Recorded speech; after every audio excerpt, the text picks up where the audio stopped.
ঢাকা ইউনিভার্সিটির নির্বাচনটা দেখলেন না? এখানে অন্যান্য বারের থেকে অনেক ভালো নির্বাচন হয়েছে না? এখানে আইন শৃঙ্খলা ভালোভাবে চলছে না?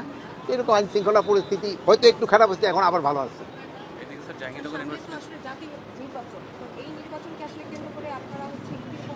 এই নির্বাচনকে কেন্দ্র করে আমরা আমাদের প্রস্তুতি নিচ্ছি। আপনার ওই ভাইয়েরা সবাই জানেন যে আমরা বিভিন্ন বাহিনীগুলিকে কিন্তু ট্রেনিং শুরু করে দিচ্ছি। সেদিন আমরা পুলিশের ট্রেনিংটা কিন্তু উদ্বোধন করা হয়েছে, আপনাদের অনেকেই ছিল।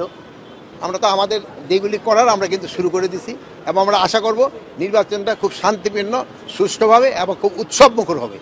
যেমন ঢাকা ইউনিভার্সিটির নির্বাচনটা একটা উৎসবমুখর ছিল, এটা একটা উৎসবমুখর। ঢাকা ইউনিভার্সিটির নির্বাচনের ক্ষেত্রে যেটা হয়েছে, এটা তো নির্দিষ্ট একটি জায়গা ছিল কিংবা জনবলের বিষয়টি ছিল এখানে, যেহেতু ওই সময়ের ক্ষেত্রে জাতীয় সংসদে অনেক, সেই সময় আবার আমাদের জনবল অনেক বেশি থাকবে। এখানে তো আর আমরা বাইরে থেকে কোনো জনবল আনি নেই, এটা ঢাকার জনবল দিয়ে করা হয়েছে। সেই জন্য আমাকে বিভিন্ন জায়গায় জনবল আছে, তাদের দা করা হবে। প্লাস সেনাবাহিনী তো আমরা এখানে কোনো নেই, সেসব প্রায় 80,000 সেনাবাহিনী থাকবে।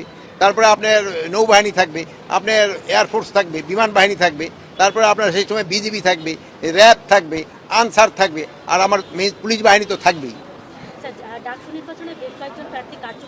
এইটা ব্যাপারে শোনেন, এটা ব্যাপারে অনেকে অনেক প্রশ্ন করছে, ওটার উত্তর তো বহুবার দেওয়া হয়েছে। এখন